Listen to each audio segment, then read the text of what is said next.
Welcome to the Foresight Health Roundup podcast, Foresight Health's podcast series for healthcare revolutionaries. Outcomes matter, customers count, and value rules. Hello again, everyone. This is David Burda, news editor at Foresight Health. It is Thursday, July 18th. Are you feeling united yet? I'm not even close, but that's a different podcast. On this podcast, we're talking about one of our favorite topics, one that we haven't talked about in a while, and that's telemedicine. We're going to look at the latest trends in virtual care with Dave Johnson, founder and CEO of Foresight Health, and Julie Murchinson, partner at Transformation Capital. Hi, Dave. Hi, Julie. How are you two doing this morning? Dave? Terry and I are just wrapping up a very successful 11-day medical visit in Rochester, Minnesota, the home of the Mayo Clinic. We're heading back to Chicago today. While we've been here, we've had thunderstorms, but no tornadoes. So feeling good about that, Dave.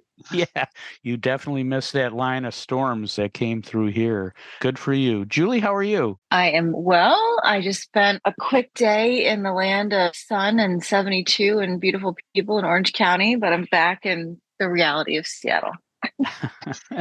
Yeah, it's a good place to be. Thanks, Julie. Now, before we talk about what's up with telemedicine, I wanted to ask you about your latest experiences with virtual care. Dave, any virtual care visits in the past 3 months? And if so, how did it go? Well, hopefully this won't be revealing too much information, TMI, but like a lot of men my age, I've been having some issues with my prostate. And as referenced above, we use the Mayo Clinic for all our acute care. So I've had numerous video conferences over the last few months with urologists, radiologists, and their support teams ever since I got an elevated PSA score. And all of those visits went exceptionally well, on time, so on and so forth. The only thing that was slightly annoying for me, since I've got a consumer's mindset, Mayo forces patients like me, and I'm sure they're not alone in this, to sign on to the video chats 15 minutes before the actual conversation begins. Whose benefit is that for? Exactly. It's certainly not for the customers. Wow, a virtual waiting room. Exactly. Oh, goodness. Thanks, Dave. Julie, how about you? Any telemedicine experiences in the past 3 months you want to share? I'm just thinking about how much more boring the virtual waiting room is than the actual waiting room where you can actually people watch or look at the fish or, So no visits per se, but I do realize that I am now 100% reliant on my text chat message app thing with One Medical and my doctor or the office about a prescription or what have you. That is my number one way to get primary care today. So if I can use that and avoid having to get in my car, I absolutely do it. Yeah, it's electronic communication. That's great. I went virtual in May after I stuck a fish hook in my finger and got an infection. The doctor diagnosed it immediately and prescribed oral antibiotics and an antibiotic cream. Both work like a charm. But it was awkward holding my middle finger up to the camera on my phone to show the doctor. And I apologized before I did it. So, telemedicine is redefining the doctor-patient relationship in many unexpected ways, I guess. So we'll see if she takes my call next time. That'll be the test. That sounds like a Mad Magazine picture to me, Dave. I got to tell you. Oh, I showed her the finger over the camera, and it was so big because you have to hold it close to the camera. Even though she was in a different room, she backed up in her chair and went, "Whoa." So there you go. There you go. Now let's talk about the latest trends in telemedicine based on 2 new reports. I'll share the top-line findings of each and get your reaction. The first is from the CDC and the National Center for Health Statistics. The second is a study published in the Journal of General Internal Medicine. The CDC survey is based on data from something called the National Health Interview Survey, which is an annual survey of a nationally representative sample of U.S. adults age 18 or older. Here are the top-line findings. The percentage of adults who used telemedicine at least once over the previous 12 months dropped from 37% in 2021 to 30.1% in 2022. It dropped more for women, 42% to 33.8%, than for men, 31.7% to 26.3%. It dropped for all age brackets, all races and ethnicities, all education levels, and all geographic levels. Even I could make those bar charts. Meanwhile, the study in the Journal of General Internal Medicine is based on data from the American Hospital Association's annual hospital survey from 2017 through 2021. More than 4,000 hospitals participated in the AHA survey each of those 5 years. Here are the top-line findings. The percentage of hospitals offering at least one form of telemedicine service rose from 46% in 2017 to 72% in 2021. That includes everything like electronic ICUs and remote stroke care. The percentage of hospitals offering virtual consultations and visits, like the kind we're mostly talking about, rose from 26% in 2017 to 55% in 2021. Audio visits rose 21% to nearly 36 million in 2021 compared with 2020. Video visits rose 73% to more than 71 million in 2021 compared with 2020. Dave, let me ask you about the CDC survey since you're a healthcare consumer advocate. What do you make of those telemedicine visit declines across the board? What are some of the root causes? And what do they say about the future of telemedicine from a customer perspective? Actually, I'm surprised they didn't go down further. I think if you eliminate the COVID effect, it really demonstrates the increasing power of the telemedicine to really improve care delivery, access, outcomes, all the things you and Julie and I were just talking about. And going forward, the telemedicine tech will just keep getting better. And I think its use will continue to increase as long as we make it easy and affordable for consumers. And this is where providers need to get their proverbial heads out of their butts and stop insisting on hospital-based payment for non-hospital delivered care, particularly virtual care services. The marketplace over time, if they don't accommodate the technology advances, will simply do an end run around providers and their unnecessary charging of high-cost prices for routine service provision. Value is a managerial mindset. And let me tell you a little story. You both remember Jim Skogsberg, the CEO of Advocate, remarkably effective leader. I interviewed him at a Cain Brothers conference, 5 or 6 years ago, in a fireside chat. And it was a fantastic interview. I mean, he's funny, insightful. He's a big presence. He has big ideas. The last question I asked Jim, though, was what keeps him up at night? And the answer he gave me was getting paid, right? Getting paid. And I sat there thinking, despite how great Jim is in so many ways, down deep, he's really just a hospital guy. And competition is supposed to be hard. You're not supposed to be sitting around thinking about how am I going to get paid for doing something. You're supposed to be thinking about how do I create value so that others want my service. It's the pull of the marketplace based on value provision. Sir John Hicks, who won the Nobel Prize in economics, he's British, said probably like 50 years ago that the best of a monopolist's profits are a quiet life. As I said, competition is not for the faint of heart, because people are smart, their companies are active, they're constantly looking to find advantage.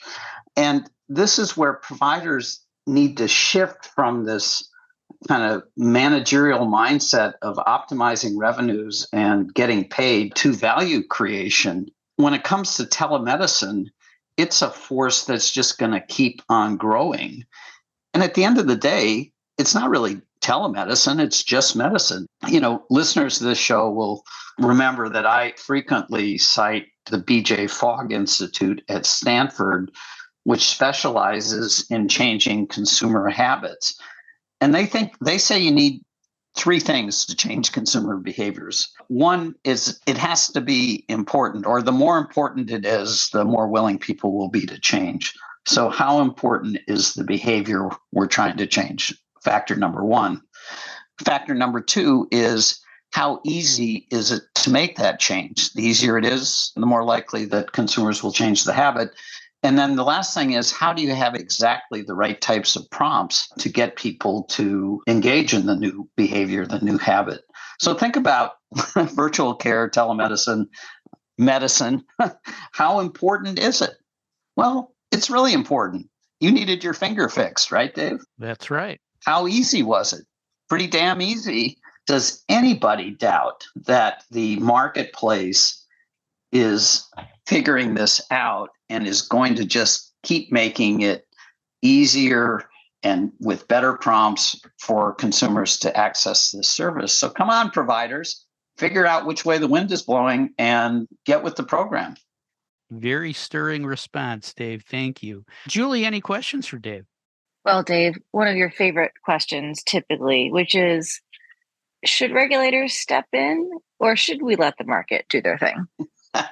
Well, you know where I'm going to come out on this. I believe, by and large, we should let the marketplace, stir the pot.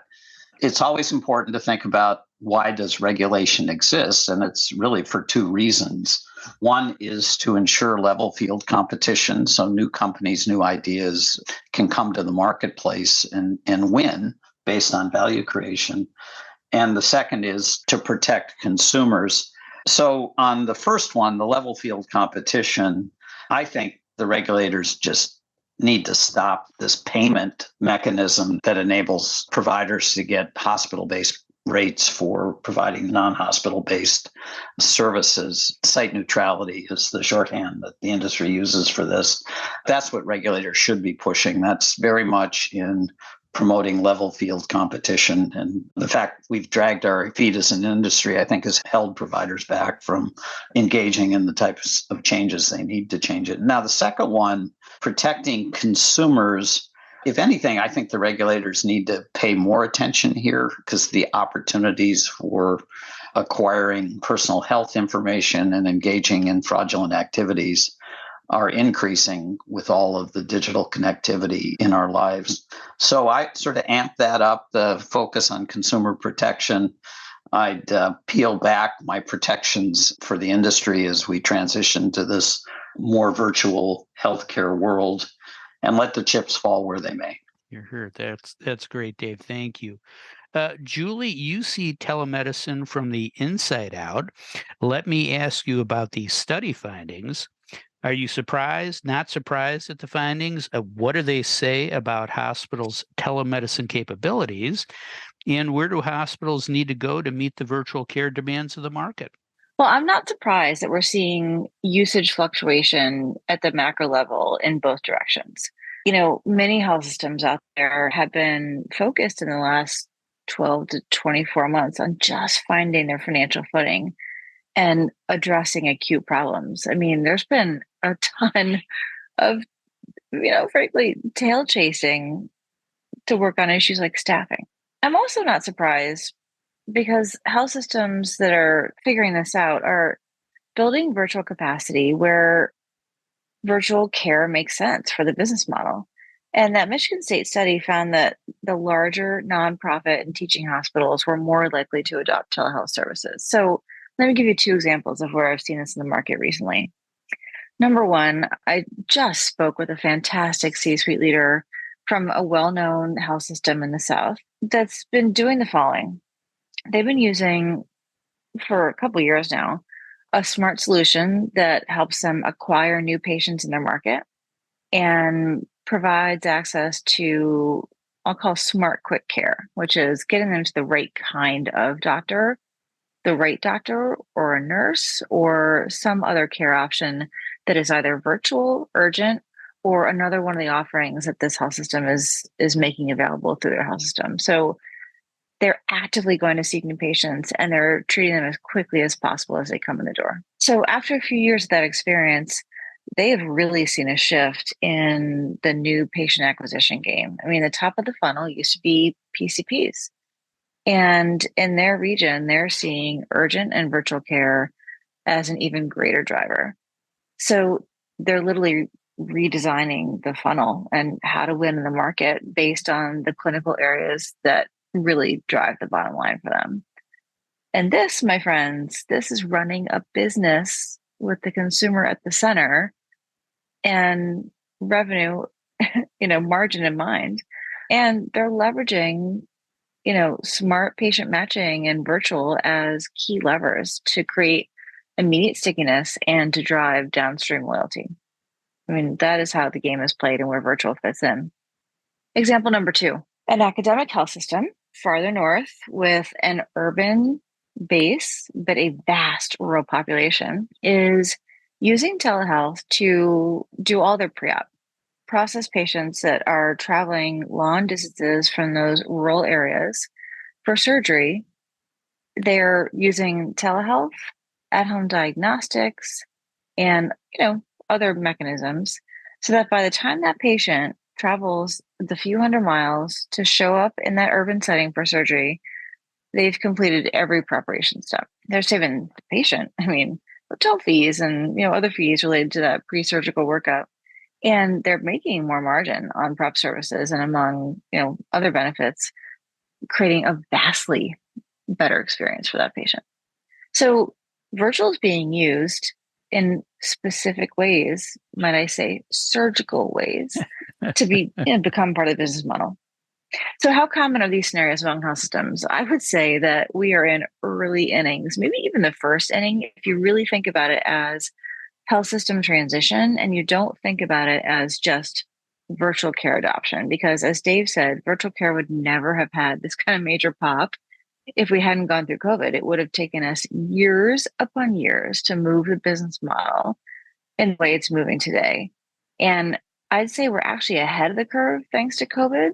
And the momentum's, really building. The trend is definitely clear for me. It's just really, really early.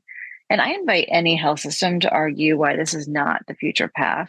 And while I'm on this subject, I do want to just give a shout out, Dave, to our friend Mark Shaver, who is arguing with us and keeping us honest with his feedback and the input of the realities for health systems. And Mark, we hear you, we get it, and we're going to keep pushing. And we know the pain is real and we know you're smart. So, we've all got to move it forward. Well, the examples you gave about using technology to basically eliminate two of the biggest pain points for customers is fantastic, right? That second example, getting rid of the paperwork, and the first example, seeing the right person as soon as possible. That's brilliant. Thanks, Julie. Dave, any questions for Julie? It is brilliant, Dave, but it's almost like, duh. Right. All right. Yeah, good point. Right. Yeah. When I walk into Bass Pro Shop, they're like, what do you need right here? Right. Go to this. Right. I got you. Exactly. I got you. Hey, Julie, great answer per usual. Here's where I want to go. Innovative companies like Hippocratic AI and Outbound AI are developing interactive voice platforms using Gen AI to engage consumers in live medical conversation for pennies on the dollar relative to human-based engagement platforms.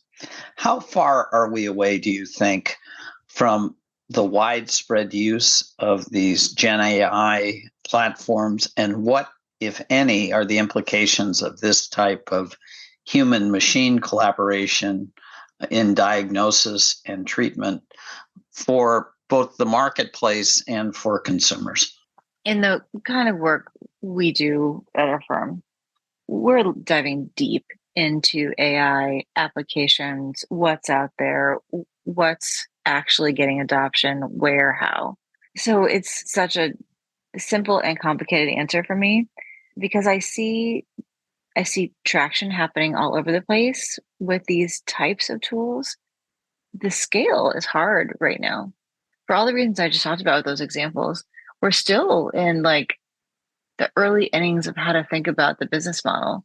And these kinds of applications are really advanced. They create challenges with recognizing whether you're replacing a human or you're actually creating capacity because you don't have the humans, we're still not at the place where that kind of realization is being addressed. So I am very bullish on these kinds of technologies. I think we're going to see them sprout up in almost through channels and through access points that are not, a hospital or health system deciding, oh, I'm going to use Gen AI today to engage these patients. So I think it's early. Yeah. Thanks, Julie. I was going to say that I'm hooked on telemedicine, but that that would be worse than Julie's pun on surgical. They're being surgical about it. Did you see that? I caught that. Yeah, that was good. I'll just say most seniors, maybe most people, still prefer to see their doctors in person. I'm not one of them. I'm so done with sitting in a waiting room for an hour, then an exam room for 30 minutes before I see the doctor for 5 minutes, then waiting 15 minutes for the nurse to tell me I could leave and explain how I could find the door. I mean, I'm 64. I could find my way out. So thanks, Julie. Thanks, Dave. Now let's talk about other big news that happened this past week. It wasn't all bad, was it? Julie, what else happened that we should know about? Well, this is a dark days comment. Gail Walensky, who was the administrator of what we used to call HICVA. Do you remember that, Dave? Mm-hmm. So old. Yeah. CMS's former name, senior advisor to George H.W. Bush. And amazing health economist, leader, board member, incredible woman passed this week, I'm sure as many people have seen. And I don't know, it feels like the end of an era. True. She was always very accessible to reporters back in my reporting days, so she will be missed. Thanks, Julie. Dave, what other news is worth mentioning? Just since you said you were 64, I wonder if you're singing that Beatles song to Gene, will you still need me? Will you still feed me when I'm 64? Good question. I don't, because I know the answer to that already, Dave. Well, anyway, at the risk of saying even more or sharing too much more personal information, I've been just this side of blown away by Mayo's treatment of my early stage prostate cancer. I qualified for radiation treatment in 5 sessions. Almost everywhere else in the country, it's 40 sessions over 8 weeks. Mine was 5 sessions over 10 days. Bigger dose, precisely directed. And I didn't even need to take a Tylenol. I mean, some minor discomfort, but I'm kind of blown away from it. And I rang the bell yesterday. But one of the things that was just kind of funny to me is I had several professionals within Mayo sort of make the comment that they were doing these great things for patients and figuring out how to lose money on it, because typically they bill on a per treatment basis. And so 40 treatments, you get paid a lot more money than if it's 5. And this is a little bit of this mindset, managerial mindset thing I was talking about earlier. It's exactly the wrong way of looking about it. If they could do me in 5 treatments and it takes their competitors 40, why not find as many people like me and do 8 of us and take advantage of your investment in the capital and so on? And maybe you make less per person, but overall you just make a lot more. I can see, given the way my warped brain works, writing an article called Prostating Productivity at some point in the near future. So kudos to Mayo for the advancement and a little bit of a kick in the pants to think about the marketplace a little bit differently, the way the rest of us do. All right. Well, kudos to you for ringing the bell, Dave. I'm sure everything's going to be great. You can ring my bell. You can ring my bell. And we have that headline recorded now, so we'll expect to see that soon. So thanks, Dave, and thanks, Julie. That is all the time we have for today. If you'd like to learn more about the topics we discussed on today's show, please visit our website at foresightshealth.com.